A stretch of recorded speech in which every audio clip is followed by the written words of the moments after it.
Bismillahirrahmanirrahim.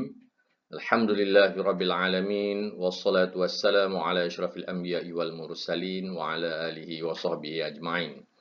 Rabbi shrah li sadri wa yassir li amri wahlul 'uqdatam min lisani yafqahu qawli. Assalamualaikum warahmatullahi taala wabarakatuh. Para ibu bapa dan anak-anak yang dikasihi sekalian, bersyukur kita kepada Allah Subhanahu wa taala kerana kita masih lagi dapat bersama dalam bicara kekeluargaan yang akan kita bincangkan, iaitu satu tajuk berkaitan dengan tanggungjawab bersama. Ya.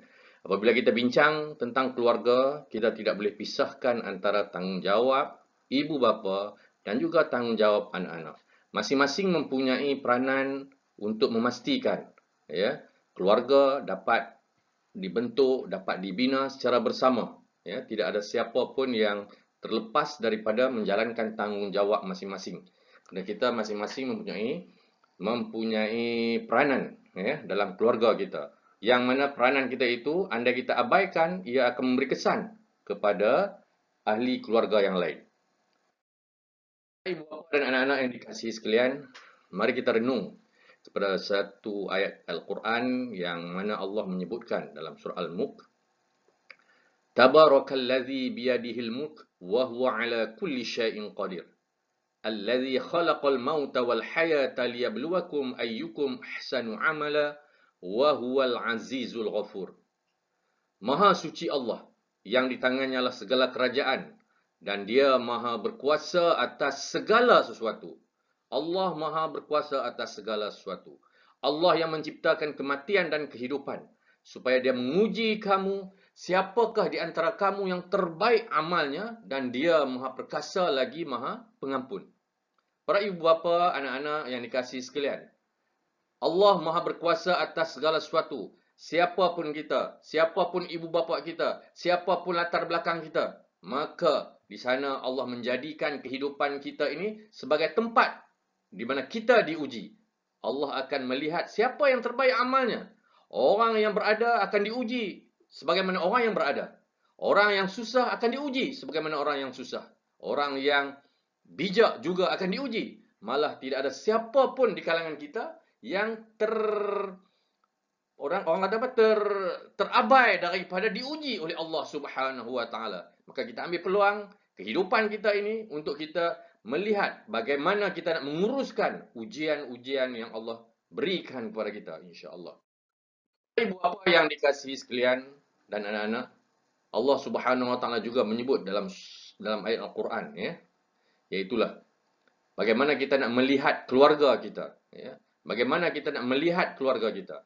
Di mana Allah Subhanahu wa taala menyebutkan dalam ayat Al-Quran, Rabbi auzi'ni au ashkura ni'mataka allati an'amta 'alayya wa 'ala walidayya wa an a'mala salihan tardahu wa aslih li fi zurriyyati inni tubtu ilaika wa inni minal muslimin. Wahai Tuhanku, ilhamkanlah daku supaya tetap bersyukur akan nikmatmu yang engkau kurniakan kepadaku dan kepada ibu bapaku, dan supaya aku tetap mengerjakan amal soleh yang engkau redai, dan jadikanlah sifat-sifat kebaikan meresap masuk ke dalam jiwa zuriat keturunanku. Sesungguhnya aku bertaubat kepadamu dan sesungguhnya aku adalah termasuk dalam orang-orang Islam yang tunduk patuh kepadamu. Kalau kita melihat kepada ayat ini, menjelaskan kepada kita bagaimana hubungan seorang anak, hubungan ibu bapa dengan ibu bapa, dan hubungan kita dengan Allah Subhanahu wa taala. Apabila kita menyebutkan tentang pendidikan keluarga, membina keluarga, kita tidak boleh pisahkan hubungan kita dengan Allah Subhanahu wa taala. Sebab itulah dalam ayat Quran ini menyebutkan tentang doa. Doa menyebutkan bahawa ya Allah, ilhamkan daku supaya tetap bersyukur akan nikmatmu. Maknanya di sini Allah Subhanahu wa taala memberi nikmat yang terlalu banyak kepada kita. Terlalu banyak sangat nikmat yang Allah beri kepada kita untuk kita syukuri. Dan juga disebutkan ini yang engkau kurniakan kepadaku. Allah kurniakan nikmat ini kepada siapa? Kepada kita, kepada ibu bapa, kepada anak-anak. Supaya dengan itu, dengan nikmat yang ada itu, kita mengerjakan amal soleh yang diredai. Maknanya dengan nikmat yang Allah beri kepada kita, kita nak laksanakan amal soleh yang Allah redha. Maknanya kita kena cari jalan bagaimana setiap detik amal perbuatan kita, bagaimana setiap urusan kita dalam memelihara dan membina keluarga kita itu adalah termasuk dalam amal soleh yang diridai oleh Allah Subhanahu wa taala.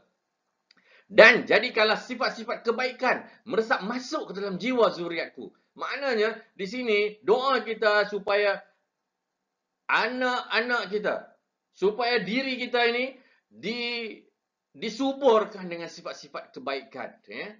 Bukan sahaja kepada kita, tetapi juga kepada zuriat kita. Beginilah cantiknya Islam dalam melihat bagaimana dalam kita nak mendidik, kita dah jelas kemana kita nak bawa ahli keluarga kita.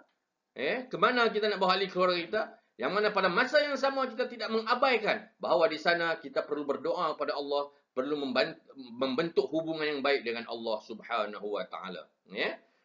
Kemudian kita bertaubat kepada Allah Subhanahu wa taala. Para ibu bapa yang dikasihi sekalian dan anak-anak, kalau kita melihat kepada doa ini cukup untuk kita melihat bagaimana peranan dan tanggungjawab yang besar yang perlu dimainkan oleh setiap ahli keluarga. Dalam hal ni, kalau kita lihat secara ringkasnya, dalam pendidikan anak-anak, dalam mendidik anak-anak ini dan bersama dengan anak-anak ini, kita kena lihat, kena jelas bahawa mendidik anak-anak merupakan suatu tugas yang kritikal. Kritikal ni maknanya kena diberi perhatian sepanjang masa perkembangan. Bukan setakat sekolah ketika lahir, ataupun masa tadika, ataupun hanya ketika masuk sekolah rendah, tetapi dia perlu dilihat perkembangan anak-anak ini, pendidikan anak-anak ini perlu dilihat dari kecil sampailah mereka membesar, insya-Allah. Kemudian yang kedua, anak-anak meneladani segala yang dilihat di sekelilingnya. Apa yang dia lihat, semuanya itu akan mempengaruhi diri dia. Kita lihat bagaimana pengaruh apa yang paling kuat dalam dirinya, itulah yang akan mempengaruhi, yang akan memberi kesan kepada perkembangan anak-anak. Sebab itulah media massa, rakan, jiran dan seumpamanya itu harus diberi perhatian, supaya ianya dapat mampu memberi kesan yang positif kepada perkembangan ahli keluarga. Yang seterusnya, pengaruh mana yang kuat? Ia bergantung pada ibu bapa dalam memastikan apa yang didedahkan. Seperti yang saya sebutkan pada peringkat awal tadi. Media massa, rakan, jiran dan semuanya itu mempengaruhi perkembangan anak-anak. Perlu berusaha, perlu berbincang, perlu berpengorbanan dan doa yang berterusan. Dan seterusnya, kadang-kala ibu bapa perlu mengorbankan minat sedia ada dan memberi masa yang lebih bagi memastikan perkembangan yang positif. Kita ibu bapa ada minat masing-masing.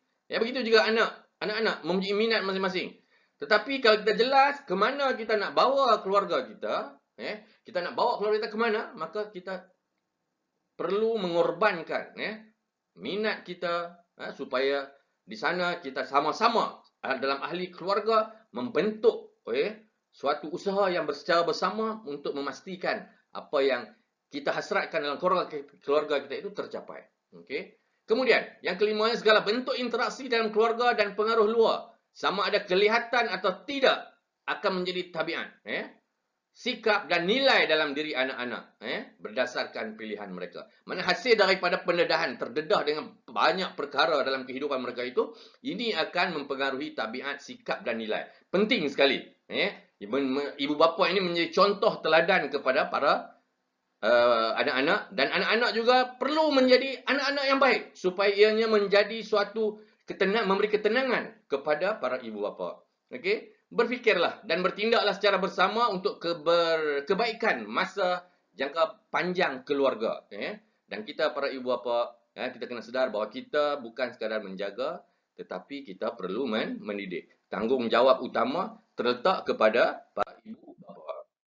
Okeylah, tuan-tuan dan puan-puan, anak ibu bapa dan anak-anak yang dikasihi sekalian, setiap detik yang berlalu akan membezakan siapa kita. Jika kita bersedia untuk berubah, ahli keluarga kita bersedia untuk berubah, pasangan kita bersedia berubah untuk mencapai matlamat yang ingin dicapai dalam keluarga, Ya, pasti selepas tahun, 2 tahun, 3 tahun, kita akan dapat melihat ya, apakah pencapaian kita. Apa yang kita ada sekarang ini adalah hasil daripada proses yang lepas. Ya. Yang kita ada hari ini, gemuk ke, susah ke, senang ke, dan seumpamanya itu adalah hasil daripada proses yang lepas. Jadi, kalau kita hendak mengubah sejarah kehidupan keluarga kita, mengubah segala-galanya, kita kena bersedia untuk berubah. Setiap detik yang berlalu akan beza siapa kita. Siapa yang mengambil peluang untuk berubah? InsyaAllah, dalam tempoh 3-4 tahun akan datang, dia akan melihat perubahan. Ya, hasil yang lebih baik daripada apa yang ada pada hari ini. Okey, tuan-tuan dan puan, para ibu bapa dan anak ini kasih sekalian, mudah-mudahan dengan kesediaan kita, tanggungjawab, rasa tanggungjawab kita, para ibu bapa merasa tanggungjawab, anak-anak merasa tanggungjawab, maka insya-Allah mudah-mudahan Allah Subhanahu wa taala mengurniakan kepada kita pasangan dan zuriat kita seperti mana dalam doa yang kita baca, walladzina yaqulu rabbana hab lana min azwajina wa zurriyyatina qurrat a'yun waj'alna lil muttaqina imama.